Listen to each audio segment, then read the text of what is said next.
Hola, buenos días, buenas tardes, buenas noches. No sé a qué hora están viendo esto, pero estamos en nuestro cuarto capítulo de Cambio de Hora y, bueno, creo que el cuarto. Y vamos a tener hoy día a una invitada muy especial, a la diputada Camila Roja, presidenta de la Comisión de Educación de la Cámara de Diputados y Diputadas, y por lo mismo vamos a tener una dinámica que primero le vamos a pedir a Camila que nos cuente un poquito en qué consiste el trabajo que hacen en la Comisión de Educación, lo que le preguntamos al diputado Vinte, pero ahora en particular también lo que podría considerar la diputada, y al mismo tiempo también conocer un poco en particular sobre un proyecto que la verdad es que yo no había conocido mucho, pero que sí llama la atención, que es el proyecto de educación sexual integral. Entonces, bueno, haciendo la bienvenida oficial, muchas gracias Camila por acompañarnos en este capítulo, y partamos por lo primero. Eh, Nos gustaría saber en qué consiste el trabajo que ustedes hacen como Comisión de Educación y en particular tú como presidenta. Un minuto o dos sobre ese tema, ¿puede ser?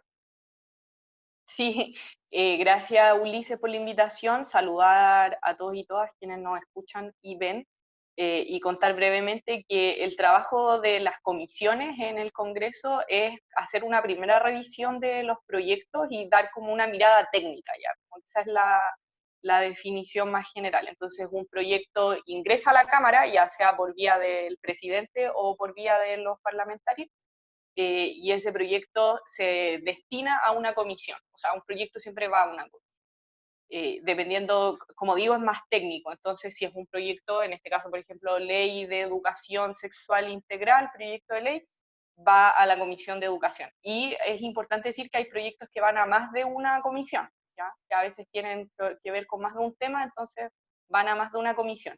Pero siempre las comisiones dan esta versión técnica, reciben los invitados, durante el primer trámite se reciben hartos, casi siempre se reciben hartos invitados para que den su posición sobre el punto y luego se vota. Y ahí lo segundo importante es que esta votación va a sala como sugerencia, pero siempre la sala es la que tiene la última palabra. Entonces en una comisión, por ejemplo, un proyecto se puede rechazar, pero si la sala aprueba, el proyecto queda aprobado, ¿ya? Porque la sala es la última palabra. También puede ser al revés, que una comisión apruebe un proyecto, por lo tanto sugiera a la sala que se apruebe, pero la sala rechace. Eh, Ahora, en general, uno considera la opinión técnica de las comisiones, porque se supone que ahí recibieron los invitados, ahí se dio la discusión, se escuchó también al gobierno, entonces, así que eso. Y lo último, antes de ocupar mi minuto entero, es que además cada proyecto pasa por comisión, se vota en general y en particular, se va a la sala, se vota en general y en particular. Si se le presentan indicaciones en sala, vuelve a la comisión. En la comisión se votan las indicaciones, vuelve a la sala por segunda vez, y ahí recién, cuando pasa esa segunda etapa de la sala, se va a la otra cámara, que en este caso sería el Senado. Y en el Senado se repiten estos pasos, y si cambió el proyecto, tiene que volver a la cámara, si cambió en algún punto, a tercer trámite. Y si entre la Cámara y el Senado hay diferencias, se va mixta. ¿Ya? Entonces, los proyectos tienen varias etapas, porque, por ejemplo, luego de ir a mixta, tiene que volver a votarse una vez en la Cámara de Diputados y Diputadas y una vez en el Senado. Entonces, ahora, ¿cuál es la gran diferencia entre los proyectos que presentamos nosotros y los que presenta el gobierno? Que el gobierno a los suyos siempre le pone urgencia. Entonces, eso hace que sea muy rápido. En cambio, en las mociones, que son los que presentamos nosotros, no está esa urgencia, entonces generalmente se demoran harto más, y son bien conocidos por ser como esos proyectos que duermen eternamente en el Congreso. Eso. Bien, yo creo que nos quedó claro que cuando pensemos en el cambio constitucional a lo mejor hay que darle una vuelta sobre el proceso, pero bueno, esa es otra conversación probablemente. Bueno, Camila, te queríamos, una de las preguntas que son de base, ¿verdad? Dijimos vamos a hablar de educación sexual integral, y la primera pregunta que nosotros teníamos, en conexión también, porque este es un proyecto que entiendo que presentaste tú junto a otros diputados y diputadas, el proyecto de educación Uh sexual -huh. integral, y bueno, la verdad, yo hasta hace poquito no había escuchado tanto. Me había enterado algo por redes sociales, pero creo que sería bueno que tuviéramos una panorámica general, ¿verdad? Ahí es donde nosotros Ajá. estamos, de verdad, bien introductorio. ¿En qué consiste el proyecto de educación sexual integral y por qué lo considera necesario? ¿Lo propusiste, verdad? ¿Lo defiendes? Ajá. Sí, bueno, así de manera bien, como intentando ser lo más clara posible, actualmente en Chile existe una ley que es una ley que regula la fertilidad. Y dentro de esa ley también se contempla que va a haber educación sexual obligatoria desde primero medio, es decir, en toda la enseñanza media, y que se van a disponer unos programas. Y eso es lo que tenemos en materia de educación sexual. Esa ley es del 2010, ¿ya? Y lo que nosotros consideramos como diagnóstico base es que estamos atrasados en ese sentido, porque tenemos una ley que no es suficiente. Sabemos que hay colegios que pese a que existe la ley no se le da implementación, o por otro lado, que también es una realidad, el contenido que se pasa está desactualizado y no hay como una mayor preocupación. Entonces, este tema no es prioritario. Entonces, eso primero, hay una ley que consideramos que está desactualizada, que es insuficiente.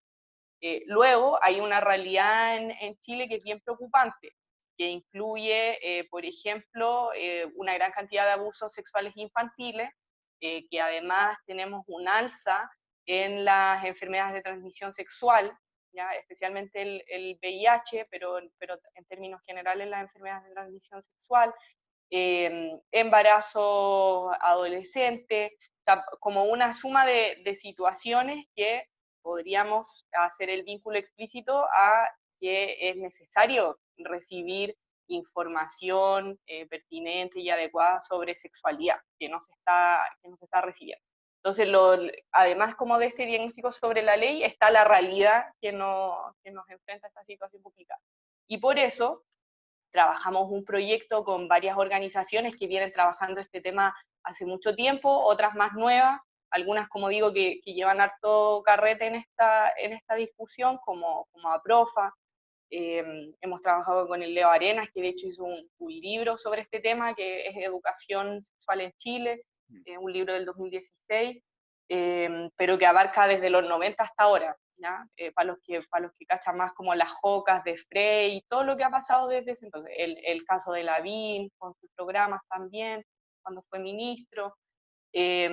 Y también han participado organizaciones más jóvenes, participó una persona del Colegio de Profes también, y armamos la propuesta. Y muy, muy en resumen, lo que hace el proyecto es declarar que este es un derecho de los niños y niñas a recibir información.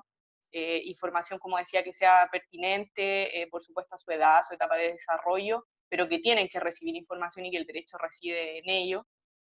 Y pone además que esto tiene que partir desde la educación de párvulo, es decir, que tiene que estar en todo el ciclo educativo. ¿Ya? Entonces, esos son los dos puntos importantes, en quién reside el derecho, y en segundo lugar que esto tiene que ser desde prekinder, para ponerle el nivel de transición. Y lo otro que también es relevante es que nosotros planteamos que tiene que ser una ley distinta a la ley de fertilidad, ¿ya? Que es la 20.418 que les comentaba, que es la que regula actualmente. Entonces, que tiene que ser una ley autónoma. Eh, Porque si tú lo pones en una ley de fertilidad te reduces lo que es la sexualidad. Y que esa es la tercera cuestión. Entonces, tenemos una ley desactualizada, tenemos una situación apremiante, y en ese sentido nosotros consideramos que esto tiene que acompañar toda la etapa educativa desde párvulo, y que tiene que ser una ley autónoma. Bien, muchas gracias. Yo creo que nos queda claro entonces que ustedes tratan de conducir esto por una línea que complemente lo biológico, ¿verdad? Generalmente la visión de la educación sexual en la escuela es, bueno, sabemos que en los 90 un desastre, y en los últimos años que sí ha tenido al menos cierta importancia desde una perspectiva biologizante, porque es importante pero no es lo completo. Claro, No- de hecho nosotros en uno de los artículos ponemos aspectos biológicos como psicológicos, socioculturales, afectivos y éticos. Entonces, claro, estamos hablando de algo que es mucho más integral. Sí, una profe, bueno, comentarios chicos, una profe de biología justamente, compañera, por ejemplo, nos preguntaba la otra vez por qué no enseñamos sobre el placer en la escuela, hablando de una serie británica que es Sex Education, creo que se llama algo así, Ajá, sí. y se me olvidó el nombre. Y claro, parece que estamos como apuntando para allá, así parece ser en parte, ¿no? Sí, mira, de hecho parte de la discusión que tuvimos en la comisión, porque este proyecto nosotros ya lo votamos en general, lo votamos en conjunto con otras iniciativas que proponen cambiar la ley 20.418, que es la actual, pero que también proponen adelantar, algunos desde primero básico, otros de kinder, otros de pre-kinder, pero todos con la idea de adelantar, porque hubo una evaluación de la ley 20.418, de la ley sobre fertilidad, y esa evaluación es negativa. Entonces, a raíz de eso, varios parlamentarios ya habían presentado iniciativas y lo que nosotros hicimos fue refundir, que es el término formal, cuando se juntan los proyectos que tienen características similares y apuntan a un mismo objeto, en este caso adelantar la educación sexual o en sexualidad, y eso ya se votó en general a favor. Y ahora viene la discusión particular, y parte de esa discusión particular tiene que ver con esto, con ya es sexualidad, pero también es afectividad, cuáles son como las cuestiones que queremos transmitir. Ahora, nosotras, en el proyecto que nosotras presentamos en conjunto con las organizaciones, de hecho, como el eslogan que le pusimos es educación en sexualidad para prevenir, que es uno de los focos importantes, educación en sexualidad para decidir, porque la idea es poner información a disposición, y educación en sexualidad para disfrutar, ya que tiene este otro foco que tú mencionas, porque también es importante y la sexualidad nos acompaña toda la vida, entonces ahí para nosotros también ese punto es fundamental. Muchas gracias. Y pasemos entonces a una segunda pregunta que puntualiza en lo siguiente. ¿Qué piensa o cuál es la percepción sobre el rol de la familia y las y los estudiantes en el desarrollo de la educación sexual integral, entendiendo este proyecto que ustedes presentaron y también la visión que tú tienes? Bueno, en ese punto también es importante mencionar que constitucionalmente el derecho preferente a educar a los niños y niñas es de los padres, ¿ya? Eso está garantizado en la Constitución.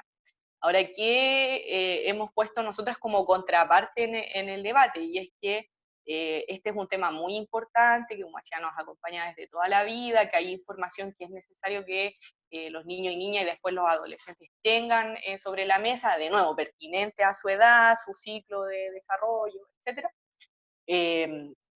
Y por supuesto que los padres y madres siguen jugando un rol, ya que es fundamental, porque tú vives con ellos, tú vives con cuidadores que están a cargo tuyo, que son responsables de ti, y por lo tanto ese rol es bien importante, pero también sabemos que las familias son bien distintas, son heterogéneas, que no todas, de hecho, debido precisamente a esta falencia que tenemos en estos aprendizajes, no todas recibieron esa información previamente, entonces hay un déficit igual de esta entrega de información. Por eso nosotros creemos que el rol que puede jugar la escuela y que por lo tanto se puede jugar en el contexto educacional es relevante, ¿ya? Y por supuesto que los padres y madres tienen que estar informados de lo que se les va a enseñar a sus hijos, por supuesto que ellos también en la casa tienen que ser parte de estos procesos de aprendizaje, pero como digo, sabemos que hay una brecha de información también con los padres y madres. Esa es una situación que yo creo que es la situación general. Pero también existen situaciones, y nosotros hemos puesto que el proyecto es importante para prevenir, por ejemplo, el abuso sexual infantil, sobre todo en los niños y niñas más pequeños. Y hay la mayoría de los abusos sexuales infantiles ocurren dentro de la familia, ¿ya? No es que todas las familias sean abusadoras, pero cuando ocurren abusos sexuales en esas situaciones, la gran mayoría de los casos ocurren en el contexto familiar o con personas muy cercanas. Entonces también hay un grupo de niños y niñas que necesitan esta información para ser protegidos, ¿ya? Para ser protegidos incluso de sus propias familias. Como digo, esto no es la mayoría, porque después dicen, no, es que ustedes creen que la familia... No, pero cuando hay abuso sexual, y eso está en las cifras, en los datos, la mayoría ocurre en el contexto familiar y por lo tanto hay efectivamente niños y niñas que hay que proteger de estas situaciones. Entonces, esas son como las dos visiones, como esta segunda que es más de protección y la primera que es por supuesto de complemento, ¿ya? La idea es complementar lo que se puede hacer en la casa, asumiendo que hay casas en donde no se recibió tampoco esta información y que es valioso que esta información se pueda entregar en los colegios. Muchas gracias, Camila. Yo creo que queda claro, ¿verdad? Ustedes están planteando un proyecto que está de una visión de enfoque de derecho, ¿verdad? Y a nosotros también nos queda muy claro que en esa visión de enfoque de derecho, sobre todo quienes trabajamos en la educación básica, es necesario que se vayan desarrollando políticas que promuevan la prevención del abuso, por ejemplo, una cuestión muy relevante. Muchas gracias. Y bueno, hay una tercera pregunta, la final, es básicamente, o sea, básicamente tiene que ver con cómo ves tú o cómo ven ustedes, ahí tú ves cómo la abordas, el rol que nos cabe a nosotros como profesoras, como profesores, en relación a la educación sexual integral. Eh, Nosotros siempre decimos, no, nos gustaría participar mucho más en la elaboración de las políticas. Yo sé también que ustedes han trabajado con el mismo colegio profe, es parte de su trabajo, pero en particular, ¿cómo ves que cómo ven el rol que nos cabe a nosotros como profesores y nos ven como ejecutores de política o ven que también podríamos ir desarrollando otros roles? Una visión general también.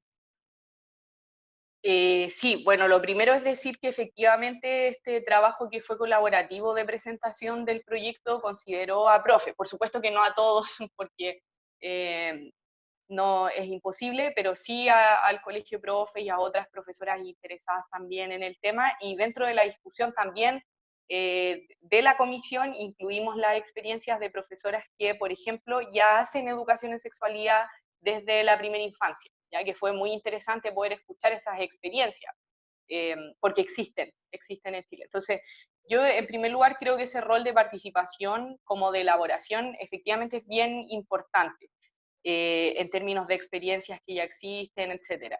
Y lo otro que considero que es bien relevante es que este proyecto de ley pone ciertos principios que nosotras consideramos, objetivos que consideramos que tienen que estar presentes para tener como ciertos mínimos de qué es lo necesario en educación en sexualidad, pero también deja abierta la posibilidad de cómo esto se implementa y en definitiva cuál es el valor que agregan los profes. Entonces, yo ahí creo que es bien relevante que en general en educación, no solo a raíz de educación en sexualidad, el rol que juegan los docentes en el aula es una cuestión que tiene un valor muy, muy grande, porque en definitiva, si bien a ti te dan lineamientos generales y están las bases curriculares, y hay planes, y hay programas, en definitiva quienes ven la situación en específico, quienes comparten con los estudiantes, quienes ven cómo abordar los contenidos, son los profes, son las profesoras.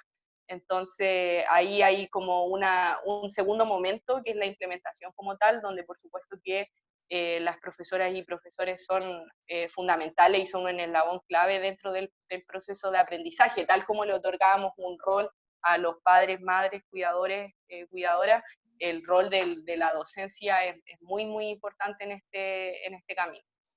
Así que yo creo que aquí hay un desafío bien grande además, porque, como digo, mira, si nosotros lográsemos que el proyecto salga como lo hemos presentado, es decir, que sea desde la primera infancia, hay un rol de las educadoras de párvulo, después de los profes de básica, después de los profes de media, hay que ver cómo esto se conecta además con distintas asignaturas, porque nosotros no estamos proponiendo que esta sea una asignatura nueva, sino que esté como imbricado con el actual, o sea, con los ramos que hoy día existen, con el currículum, así como no tener como una carga extra, sino incorporarlo en lo que hoy día se pasa en distintas áreas, ya que no sea solo como el contenido de ciencias naturales en primero medio, sino que esté conectado de manera coherente. Así que, pucha, creo que sí, que es bien fundamental y por supuesto que dentro de las posibilidades que tengamos de que los profes jueguen un rol bien clave, lo vamos a seguir haciendo.